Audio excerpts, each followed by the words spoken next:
Morning, folks. I've been up since, I don't know, about 2:15 or so. And right now it's about 3:30. I've already had my coffee, done everything that I needed to. Between now and then, I checked on the birds. The reason I woke up is something was hollering on the bog. It's about 21 degrees out. So what ice was left after all this rain and warm weather. And then tonight, or last night, today, so far, it's cold enough to put another skimming of ice on top of what there was, and any open water is skimmed over. So whatever it was, and it sounded like a fisher cat, a fisher on the bog, probably hunting.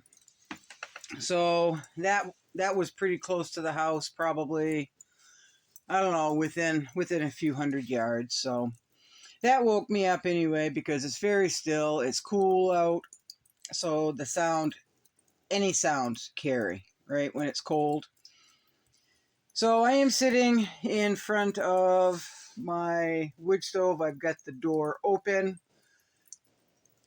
I'm letting those coals burn down a little bit. It's plenty warm in the house, and it's certainly plenty warm sitting this close to the fire.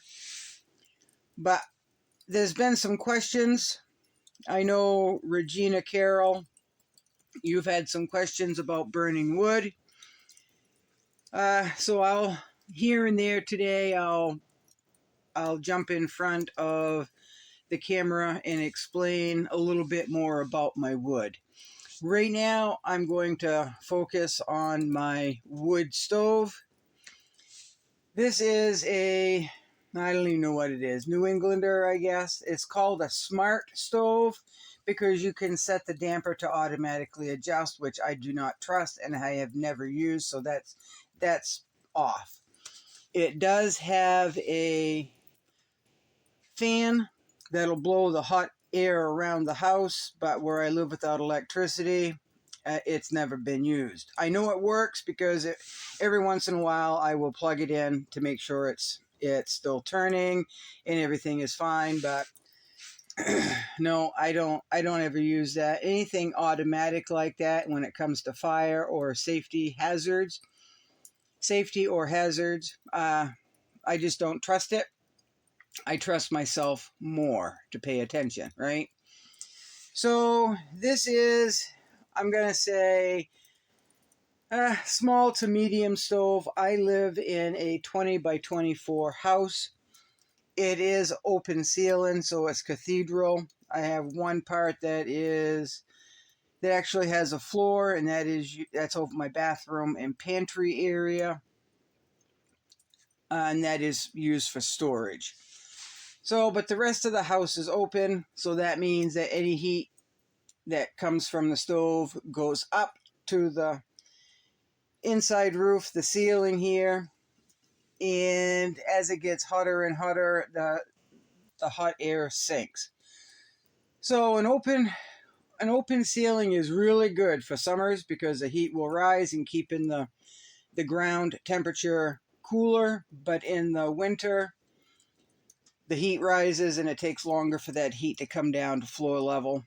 That's just the way it is, right? So I do think I will be closing this cathedral ceiling in. One, because that'll give me more storage space, and living in a 20 by 24 house, even though I only keep things that I need, I don't need a lot to live here, but I need a lot to live here as well, right, for storage. So, and if it wasn't so seasonal, it's so seasonal here that you dig stuff out for one season, and then a few months later, you start digging things out for the next season and putting the other stuff away. So you're constantly rotating for the seasons. And if the seasons weren't so extreme here, I could probably go a little bit longer without doing that. So this is my wood stove.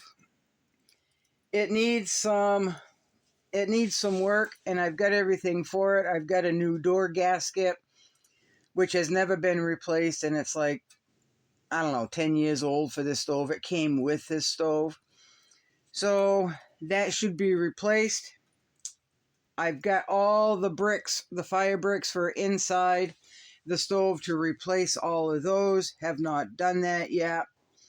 And I've got some stove black to polish the stove up to make it nice and black again, because I cook on that stove, so it definitely looks like it's the stove, top of the stove has been used, and I always keep a pot of water on there. So the stove black is just cosmetic. It's just cosmetic, folks. So I've got everything I need. I've got an extra hinge because I did break a hinge off from that stove quite a few years ago now. And that's never good, because you need to control your fire with, like, less draft, right? So that wasn't good. There's a guy down the road who is very, very, very intelligent with making things. On a whim, within a day, I got a new hinge, but I had ordered another hinge through the company, which, for a simple hinge, folks, because it's specialized, right? It cost an arm and a leg.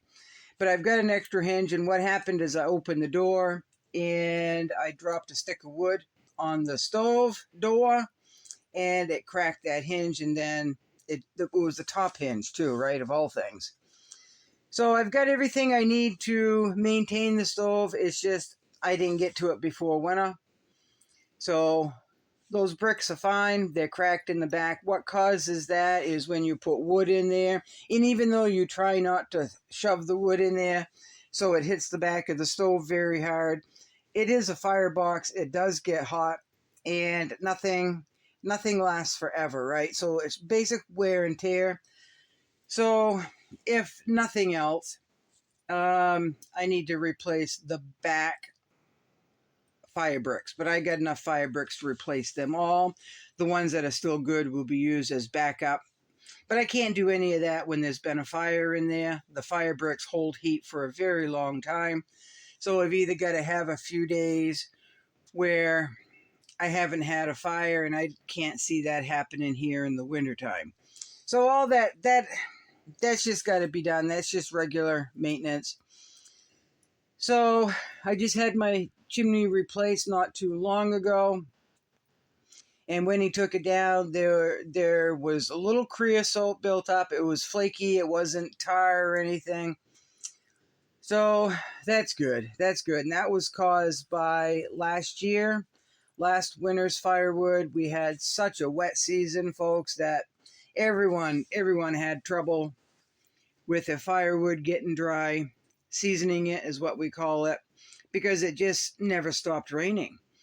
So there was a lot of issues with people's chimneys, a lot of tar buildup, a lot of creosote, and I'll get into a lot of that as I go about this video. I'm going to try to keep this video short, so there will be some editing, and where I'm going to be filming on and off throughout the day, it'll be choppy, just like it always is, folks, right? I'm always getting interrupted while I'm trying to film for one reason or another. But you all keep coming back, so I guess I have at least a little bit of information to share with y'all. So I guess that's it for now. All right, catch you later.